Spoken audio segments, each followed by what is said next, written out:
Right, let's talk about this vote in the Commons yesterday. The government's winter fuel payment passed by 348 to 228. Yes, a dramatic day in the Commons. Labour's John Trickett was the only Labour MP to vote against the government's motion, with many abstaining from the vote completely.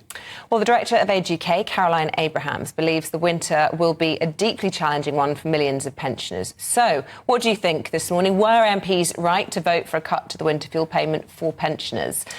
Joining us now to discuss this is political commentator from Young Voice UK, Ben Cope, and the president of Primrose League and former leader of UKIP, Henry Bolton. Good morning to you both. Henry, let's start with you. Was this an all-out attack on pensioners? Was it right for the Labour government to do this? No, it wasn't right at all, Ben, in my view. First off, there's the practical impact on pensioners. And, this is obviously going to hit them in the pocket. The government has made all sorts of sort of mitigating statements, such as the triple lock increase will mean that actually it offsets the reduction in the winter fuel allowance, which is absolute tosh, because actually the purpose of the triple lock is to maintain pensions, with the minimum working or the sort of average or the minimum working salary and with inflation. But of course, then if you take the winter fuel allowance away from that, you're actually not matching inflation. So that's number one. Number two, is the fact that this is going to have a massive impact on people's mental health. I think the government just simply doesn't grasp the stress and the anxiety that the sort of complexity of these sort of things causes some elderly people. I think it's an outrageous move that they've made. But in addition to that, the Labour government repeatedly indicated to the British nation that it would not do this. And one of the first things it does in power is to actually do it. And then we've got Labour MPs, including 11 members of the cabinet, who are themselves drawing thousands of pounds to cover their fuel cost. On every level, this is a cruel, inhumane and immoral step that the government has taken. I'm not a Labour fan, as you can tell. I'm becoming less so by the day. But even this has shocked me. The lack of sensitivity, empathy and morals, and in fact honesty that's been applied to this is shocking. What about those pensioners, though, frankly? People like Carol Vorderman, who actually, funnily enough, shares your views on this. She says in 2 years' time she would have been eligible for this. She didn't need that £300 handout from the government. They have to cut corners where they can. We're in a terrible financial situation. What about compromising it and making it taxable, for example, rather than means testing it if it's so expensive? The previous government and this government seem to be just implementing policies without thinking them through. I think there's a significant case, a really strong case for pension reform.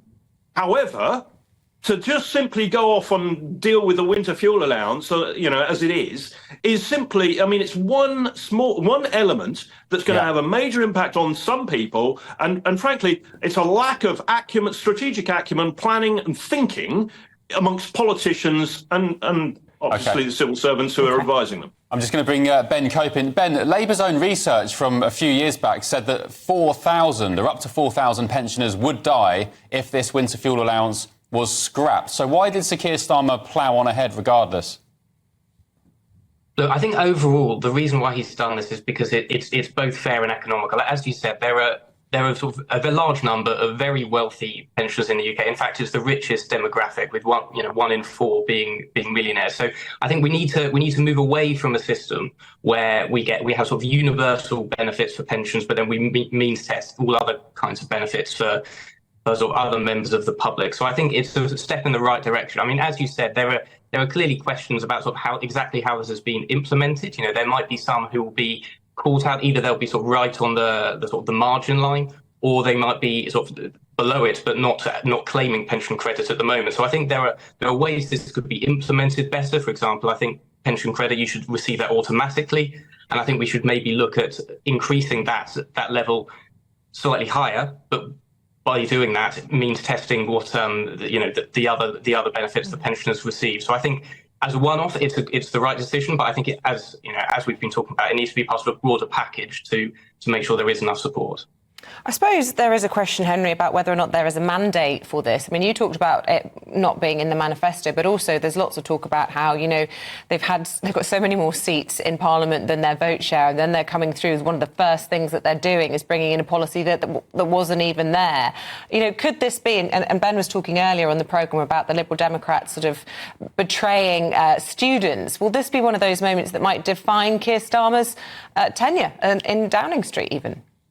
I think it already has. This is not going to go away. Pensioners aren't going to forgive him for this. It's not going to be forgotten. I'm quite sure of that. And in fact, when the Conservative Party gets its act together, I'm sure that the opposition, when it comes to the next general election, is going to make absolutely maximum benefit politically out of this. They're going to remind the nation of what the government did in its first step. But the other thing is this bizarre idea that this is necessary to stop the economy crashing because the Conservatives left a black hole of 22 billion. It's the Prime Minister's choice to do this, him and the Chancellor, as it's their choice to spend 11.6 billion on sending 11.6 billion to other countries to deal with climate change, as it's their choice, to raise public sector pay by the cost of 9 billion. There's your 22 billion there, Prime Minister. This was your choice. And so the dishonesty that has packaged this compounds the actual practical effect that this is going to have on pensioners. No, it's not going to be forgotten. And yes, I think this has set the tone that he's not going to be able to escape from.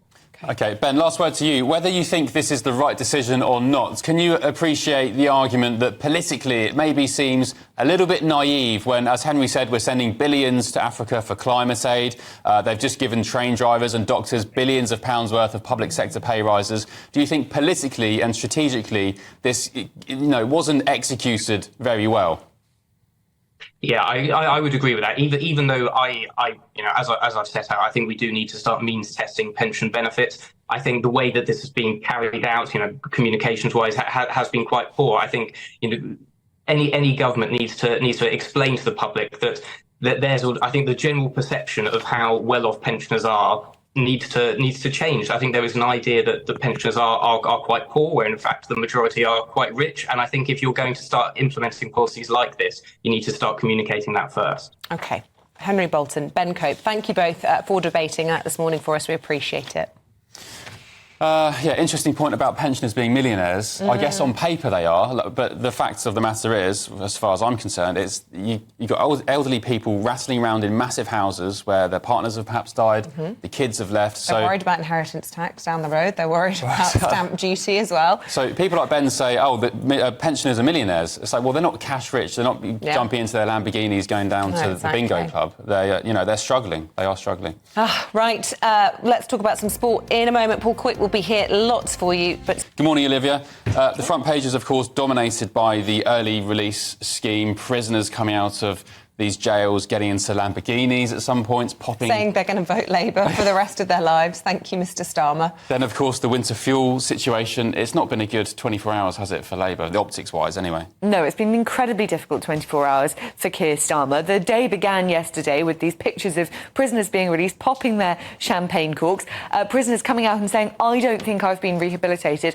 I think I'll be back within days. Some of them have been put into hotels, cheap hotels, because there simply isn't enough housing to house all of the people who were released yesterday. And there was one man who's quoted on the front of the Times saying that because he doesn't know where he's going to go, he'll probably just start drinking and in a few days be back in prison. And all it takes, of course, is for one of these offenders, of which there are 1,600, I think, to commit some sort of dreadful atrocity. And then the spotlight is very much on Keir Starmer's decision to release them early. That could be seen in hindsight as a really bad mistake. Then, of course, you had this nightmare situation in the Commons for Keir Starmer, where 53 Labour MPs did not vote with the Prime Minister on cutting winter fuel payments for pensioners not on pension credits. Now, Labour whips managed to contain the rebellion, so there weren't actually very many MPs. In fact, there was only one who voted with the Conservatives on keeping the winter fuel payments in place.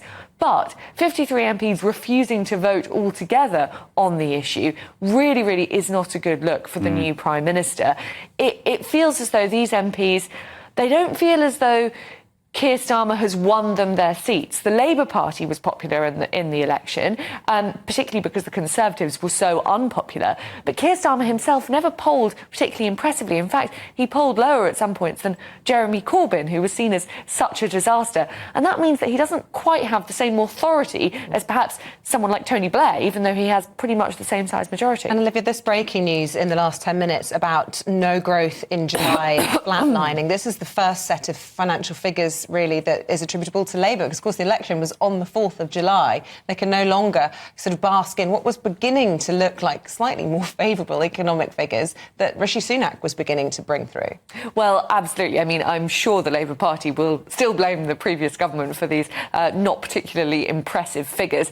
I mean, it's not good because it did look as though the economy was beginning to grow again. We saw that inflation, although it teetered up in the last set of financial figures, it does seem to be on a downwards trend. Interest rates are now going down very slowly, but finally. So it looks as though the economy might be beginning to pick up, and these figures show that that just isn't the case. That said, I mean, it could be worse.